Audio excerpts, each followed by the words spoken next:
नमस्कार मित्रों हमारे द्वारा एक नया कोर्स शुरू हो रहा है। हमारा बेसिक टू मैजिक वाला कोर्स बहुत सक्सेसफुल रहा। सभी ने बहुत पसंद किया। अब उसी के आगे हम लोग एडवांस एस्ट्रोलॉजी कोर्स भी स्टार्ट कर रहे हैं। Those who want to enter into this, you can contact on the given number. और आज जो हमारा टॉपिक है वो संबंधित है फॉरेन सेटलमेंट से। अब फॉरेन सेटलमेंट को कैसे देखते हैं? फॉरेन का वैसे हाउस तो 12th हाउस होता है, लेकिन हम लोग ये जानेंगे कि 4th हाउस और 8th हाउस फॉरेन सेटलमेंट में किस तरह से लिंक्ड है। हम ये जानेंगे कि 4th हाउस का और 8th हाउस का फॉरेन सेटलमेंट में क्या रोल आता है।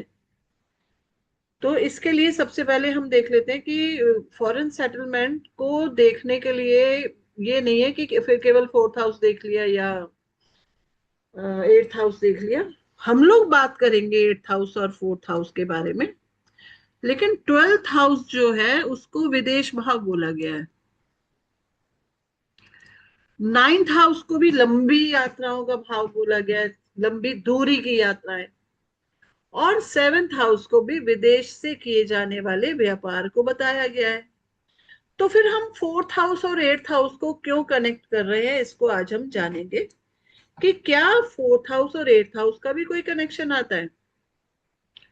ठीक है, तो आइए इसके बारे में जानें। कहते हैं कि जो 4th हाउस है वो क्या क्या बताता है, पहले हमें ये जान लेना चाहिए। 4th हाउस हमारे बर्थ प्लेस को, होमलैंड को, मदरलैंड, होम एंड प्रॉपर्टी, मातृभूमि को दिखाता है, जहां हम पैदा हुए, जिस देश में। तो हमारा क्या होता है, जो हमारा परमानेंट रेजिडेंस है हमारा, उसके साथ एक इमोशनल अटैचमेंट रहता है, एक डोमेस्टिक हैप्पीनेस होता है। अगर आपका 4th हाउस स्ट्रांग है, वेल सपोर्टेड है, तो आपको अपनी मातृभूमि में इतनी खुशी मिलेगी, आपको कहीं जाने की जरूरत नहीं है, और आप वहीं पर अपने रेजिडेंस को, स्टेबल रेजिडेंस को बनाएंगे, वहां से कहीं नहीं जाएंगे। और आपकी जो फैमिली की रूट्स हैं, फैमिली के साथ आप अटैच्ड रहेंगे, अपनी रूट्स से जुड़े रहेंगे। लेकिन अगर 4th हाउस पे अफ्लिक्शन है, तो आपको अपनी मातृभूमि में या फिर जहां आप रहते हैं, जिस घर में, वहां पर आपको रेस्टलेसनेस हो सकती है। तो आपको अगर 4th हाउस में रेस्टलेसनेस है, यानी कि डिस्टर्ब्ड है, अफ्लिक्टेड है, तो आप बार बार घर बदलेंगे, कोशिश करेंगे कि अपना घर छोड़कर कहीं और चले जाएं। अब 8th हाउस को क्यों कनेक्ट किया जाता है? तो 8th हाउस जो है वो ट्रांसफॉर्मेशन का हाउस है, सडन चेंजेस का हाउस है। जो लाइफ में मेजर चेंजेस आते हैं वो 8th हाउस से आते हैं। ओल्ड पैटर्न्स को ब्रेक करता है 8th हाउस। और ये कुछ हिडन इवेंट्स को भी बताता है। क्राइसिस हो जाए आपकी लाइफ में, तो उसके बाद जो आप माइग्रेट कर जाते हैं, किसी एक स्थान पर आपको नुकसान पे नुकसान हुए जा रहा है, आपने माइग्रेशन का डिसाइड कर लिया। फैमिली एनवायरनमेंट चेंज, ये भी आप 8th हाउस से ही देखते हैं। Unlike the 12th house, which indicate foreign lands, 8th house shows the transformation that compels a person to leave behind their previous life. अपनी पहले की जिंदगी को वो छोड़ देना चाहता है और नई शुरुआत करना चाहता है। कौन व्यक्ति? जो 10th, जो देखा जाता है 8th हाउस से।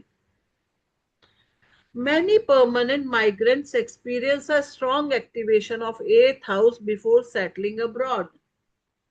अब हमें ये समझना चाहिए, ये जानने की कोशिश करना चाहिए, हम अब्रॉड किसे बोल रहे हैं। देश छोड़ देना, जैसे हम कहें भारत जैसा बड़ा देश, भारत को छोड़ के आप ऑस्ट्रेलिया, न्यूजीलैंड या अमेरिका, कनाडा या किसी और देश में जाकर बस गए, चाइना, जापान, किसी भी देश में जाके बस गए, ऐसा क्या, ऐसा मानना चाहिए? जबकि भारत इतना बड़ा देश है कि अगर बिहार से कोई लोग आकर नॉर्थ इंडिया में जाकर बसते हैं, तो वो भी उसको कहते हैं विदेशी हैं, हम विदेश से आए हैं, हम अपने देश जा रहे हैं। अगर नॉर्थ इंडिया का बंदा जाकर साउथ इंडिया में सेटल होता है, जैसे बेंगलोर बेंगलोर जाकर रहने लगते हैं, बेंगलोर में प्रॉपर्टी ले लिया वहीं रहते हैं, तो वो भी एक तरह का, देखिए कल्चरल डिफरेंस। अगर किसी जगह पर आपको कल्चरल डिफरेंस मिलता है, जहां भाषा बदल जाए, जहां आपका रहन सहन बदल जाए, खान पान बदल जाए, तो कल्चर बदल गया ना, तो वो भी क्या कहलाता है, विदेशी कहलाता है। और इसको एक्टिवेट कौन करता है, एट्थ हाउस करता है, क्योंकि एट्थ हाउस आपके ट्रांसफॉर्मेशन का हाउस है। आप अपनी पीछे की जिंदगी को छोड़ देना चाहते हैं और नई शुरुआत करना चाहते हैं। अब why fourth and eighth house work together? Fourth house बताता है where you belong, eighth house बताता है क्या, द डिस्ट्रक्शन और transformation of what you previously belong to. आप कहाँ के हैं और आप कहाँ की चीजों को खत्म कर देना चाहते हैं, ये चीजें आपकी आती हैं किससे। अब माना दशा ऐसी आ गई जिसमें एट्थ हाउस का एक्टिवेशन हो गया, यानी कि आप ट्रांसफॉर्मेशन चाह रहे हैं, बिल्कुल आप पिछली चीजें छोड़ देना चाहते हैं, क्या शुरू होगा, अब नई चीजें आएंगी। तो इसीलिए फोर्थ हाउस और एट्थ हाउस के कॉम्बिनेशन को, अब इसमें इंपॉर्टेंट कॉम्बिनेशन कैसे बनते हैं, या तो फोर्थ लॉर्ड चला जाए एट्थ हाउस में, बहुत बड़ा कॉम्बिनेशन हो जाएगा, स्ट्रॉन्ग कॉम्बिनेशन है बर्थ प्लेस छोड़ने का। अभी के ट्रांजिट की बात करें, ये जो मैं वीडियो बना रही हूँ ये 11 अगस्त को बना रही हूँ 2026। तो अगर हम अभी के ट्रांजिट की बात करें और धनु लगन का चार्ट देखें या फिर मीन लगन का चार्ट देखें, तो 9 10 11 12 1 2 3 4 5 6 7 8, यहां देखिए फोर्थ लॉर्ड ट्रांजिट कर रहे हैं जुपिटर कहां पर, एट्थ हाउस में। ऐसे में किसी व्यक्ति के एट्थ हाउस की ही दशा आ जाए, एट्थ हाउस की या फिर एट्थ हाउस के लॉर्ड की या एट्थ हाउस में बैठे प्लैनेट की ही दशा आ जाए, तो वो पक्का सोचेगा वो ट्रांसफॉर्मेशन होना चाहिए। और गुरु ट्रांजिट के समय वो ये कह सकते हैं कि अब तुम जगह छोड़ दो, अपनी वो पुरानी जगह छोड़कर नई जगह पर शिफ्ट हो जाओ, वाली बातें मन में आ सकती हैं। आप लोग अपनी कुंडलियां देखिएगा, खासकर वो लोग जिनका धनु लगन है या मीन लगन है। अगर मीन लगन हो तो 12 1 2 3 4 5 6 7 8 9 10 11, तो अगर बुध का ट्रांजिशन 8 7 नंबर में होता है, ठीक है, तो अगर बुध का ट्रांजिशन कहना चाहिए, क्या कहना चाहिए कि ट्रांजिट हो गया, गोचर हो गया, ट्रांजिट, बुध अगर यहाँ ट्रांजिट करने लगे तो उस दौरान ऐसी फीलिंग आ सकती है कि घर छोड़ दो या बदल लो, चेंज कर दो, ट्रांसफॉर्म कर दो, बदल लो, ठीक है। खासकर ये जो मीन लगन से भी ज्यादा आजकल, तो क्योंकि बड़ा ग्रह कौन है, छोटा, चलिए हम कह रहे हैं कि बुध तो छोटा ग्रह है, बुध को इतनी अहमियत नहीं दे रहे, ठीक है, तो मीन लगन वालों के लिए नहीं, लेकिन धनु लगन वालों को तो आजकल बहुत ज्यादा ये फीलिंग आ रही होगी। और खासकर उन लोगों के लिए ये फीलिंग ज्यादा होगी जिनका दशा भी एट्थ हाउस की लॉर्ड की, एट्थ लॉर्ड की हो, या फिर एट्थ हाउस में बैठे प्लैनेट की, या एट्थ हाउस के देखने वाले प्लैनेट की दशा। और जुपिटर का ये जो ट्रांजिट है, ये बिल्कुल सपोर्ट कर रहा है धनु लगन वालों को कि हाँ घर बदल लो, लिविंग अवे फ्रॉम फैमिली, अपने परिवार से दूर रहना चाहते हैं, या फिर परमानेंट माइग्रेशन, इमोशनल डिटैचमेंट हो जाए आपको अपने होमलैंड से, ये भी दिखाई दे सकता है। Home established after major life changes, आपके जीवन में इतने बदलाव हो चुके हैं कि आप चाहते हैं कि घर बदल दिया जाए, और साथ साथ ट्रांजिट भी आपको सपोर्ट कर रहा है, ठीक है। तो इस चीज को समझना चाहिए। अब आगे देखते हैं, एट्थ लॉर्ड फोर्थ में आ जाए, एट्थ लॉर्ड फोर्थ में आ जाए, तब भी ऐसी बात हो सकती है। ठीक है, तो किसी के अगर एट्थ हाउस का लॉर्ड जुपिटर है, एक बार, 9 10 11 12 1 2 3 4 5 6 7 8, एट्थ लॉर्ड कौन है? जुपिटर है। और अभी वो अक्टूबर 31 अक्टूबर के बाद से ट्रांजिट करेंगे लियो में। उस दौरान वृषभ लगन के लोगों को ऐसा लग सकता है कि हमें घर बदलना चाहिए, और दशा भी क्या हो? एट्थ हाउस की आ जाए, गुरु की दशा हो, एट्थ लॉर्ड की दशा हो, या फिर एट्थ हाउस से रिलेटेड प्लैनेट की दशा हो, एट्थ हाउस में बैठे हुए प्लैनेट की दशा हो, तो वृषभ लगन वालों को ऐसा महसूस हो सकता है कि हमें, देखिए कैसे होती हैं चीजें। पहला होता है पीएसी। सबसे पहले तो आपको देखना है अपने प्रोमिसेस चार्ट में कि आपके प्रॉमिस क्या हैं, दशाएं क्या चल रही हैं। दूसरा नंबर, पहले प्रॉमिस देख लिया, फिर दशा देख ली, और फिर आपने देख लिया क्या? ट्रांजिट। तो ट्रांजिट तो सपोर्ट कर रहा है, लेकिन ट्रांजिट तो तब काम करेगा ना जब दशा आएगी। अगर दशा भी है और ट्रांजिट भी काम कर रहा है तो काम हो जाएगा, यानी कि आप अपने मदरलैंड को छोड़कर दूसरी जगह रिलोकेट हो सकते हैं। प्रॉपर्टी डिस्प्यूट्स हो सकते हैं, सडन रीलोकेशन आफ्टर मैरिज और करियर। ये कब होगा? जब एट्थ लॉर्ड जाके फोर्थ में आएगा। इसी तरह से fourth Lord with eighth Lord बैठ जाए, ठीक है, fourth Lord with eighth Lord आपके चार्ट में हो और दशा भी आ जाए। दशा के आए बिना काम नहीं चलेगा, ये बात ध्यान लीजिए। ठीक है, चलिए हम धनु लगन के ही चार्ट को ले लेते हैं। किसी के चार्ट में गुरु के साथ चंद्रमा हो, गज केसरी योग बना के बैठे हो, तो वो व्यक्ति सोच सकता है कि मैं, और दशा कौन सी आ जाए? एट्थ हाउस की, एट्थ लॉर्ड की दशा आ जाए, चंद्रमा की दशा चल रही हो, या फिर जुपिटर की ही दशा चल रही हो,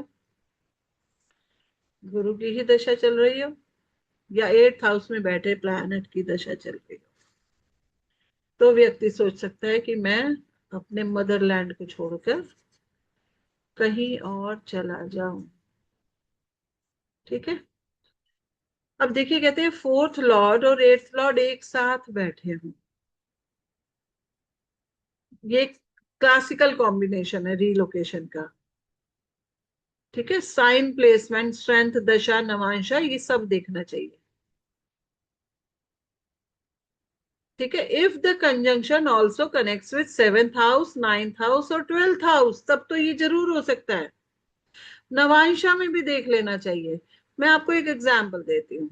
एक मेरे पास चार्ट आया, चार्ट क्या है, मैं धनु लगन बार बार कह रही हूँ, एक्चुअली धनु लगन का ही वो चार्ट है। और यहाँ पर सैटर्न बैठे हैं एट्थ हाउस में, और सैटर्न की ही दशा चल रही है, महादशा सैटर्न की है, एमडी। और D9 में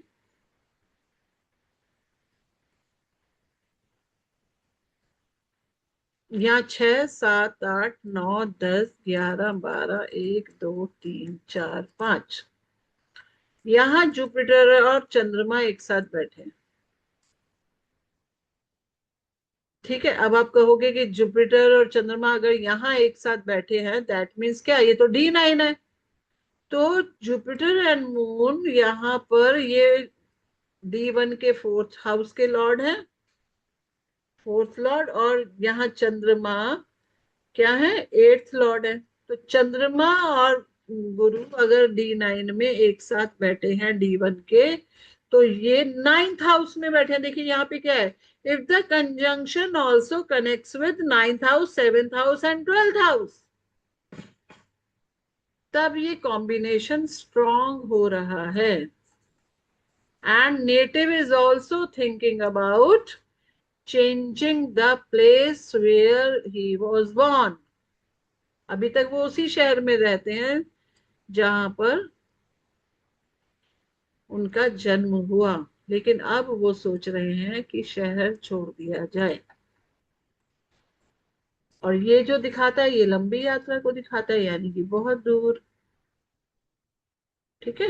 और जिनकी दशा चल रही है वो शनि यहाँ बैठे हैं चंद्रमा की ही राशि में, यहां से वर्गोत्तम हो गए।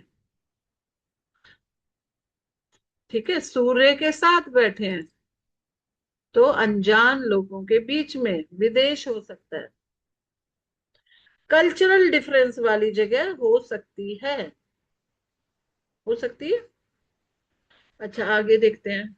Fourth house under malefic influence, ये तो क्लियर है कि फोर्थ हाउस अगर सैटर्न, राहु, केतु या मार्स के अंडर आ गया, तो कह सकते हैं स्ट्रॉन्ग इन्फ्लुएंस में हो गया, तो मैलेफिक इन्फ्लुएंस है। तो घर में उसका मन नहीं लगेगा, उसको लगेगा बाहर चलो बाहर चलो, इमोशनल डिससेटिस्फेक्शन रहेगा। राहु अगर फोर्थ हाउस में प्लेस्ड है, तो वो फॉरेन एजुकेशन के लिए, राहु तो विजाती है ना, विदेशी है, विदेश ले जाता है राहु। अब्रॉड घर खरीद लिया। ठीक है, ये सब चीजें देखना है। अब वहां पर कैसा लाइफस्टाइल मिलेगा, वो पता चलेगा हमको राशि से। राहु किस राशि में बैठे हैं, डिस्पोजिटर कौन है, कौन कौन देख रहा है, दशा कौन सी आ गई। इसके बाद fourth Lord connected with Rahu, Rahu के साथ अगर फोर्थ लॉर्ड का कनेक्शन आ जाए तो भी बात बन सकती है। Fourth Lord in twelfth house, fourth Lord चला जाए कहाँ, ट्वेल्थ हाउस में। ठीक है, वही धनु लगन ले लेते हैं, आप अपने अपने लगना पे लगा लीजिएगा। यहाँ पे एक नंबर आएगा, यहाँ 12। तो जुपिटर यहाँ पर ट्रांजिट कर रहे हो या फिर प्लेस्ड हो, तो सोच सकते हैं कि हम विदेश चले जाएं। उसके बाद fourth Lord in ninth house, fourth Lord ninth house में हो। ठीक है, दशा भी कुछ ऐसी आ जाए, सेवेंथ हाउस में हो, विदेशों में रिलोकेट होना, विदेश के साथ बिजनेस कर लेना, क्योंकि सेवेंथ हाउस आपके बिजनेस का भी होता है। एट्थ हाउस का रोल तो बहुत ही बड़ा है, क्योंकि आप सडन रीलोकेशन की बात करेंगे, ट्रांसफॉर्मेशन आएगा आपके जीवन में। दशा को तो देखना ही देखना है, फोर्थ हाउस की दशा हो, एट्थ की दशा हो, नाइन्थ की दशा हो, ट्वेल्थ की दशा हो, राहु की दशा हो, या ऐसे प्लैनेट की दशा हो जो फोर्थ, एट्थ, नाइन्थ या ट्वेल्थ से रिलेशन लगता हो, तब विदेश जा सकते हैं। नवांशा में इसको कंफर्म करना चाहिए, जैसे अभी पीछे मैंने D9 में कंफर्म करके बताया यहाँ आपको। ठीक है ना, तो कंफर्म करना चाहिए। देखिए, D1 और D9 में कंफर्मेशन किया था कि D1 के फोर्थ लॉर्ड और एट्थ लॉर्ड D9 में मिलकर बैठे हैं। ठीक है, तो कह रहे कि केवल एक सिंगल योगा से आप विदेश नहीं देख सकते, पर हाँ, फोर्थ हाउस का और एट्थ हाउस का बहुत बड़ा रोल आता है, किस चीज में, फॉरेन सेटलमेंट में। आई होप ये नॉलेज आप लोगों को अच्छी लगी होगी। दशा ट्रांजिट जरूर देखिएगा, बिना दशा ट्रांजिट के आप ये वाली बात नहीं कह सकते। तो अपने फ्रेंड्स के साथ शेयर कीजिए, खुद भी कमेंट कीजिए, जहां पर प्रॉब्लम आए, ना समझ आ रहा हो उसको आप समझने के लिए कमेंट कर सकते हैं, क्वेश्चन पूछ सकते हैं। आज के लिए इतना ही, थैंक यू।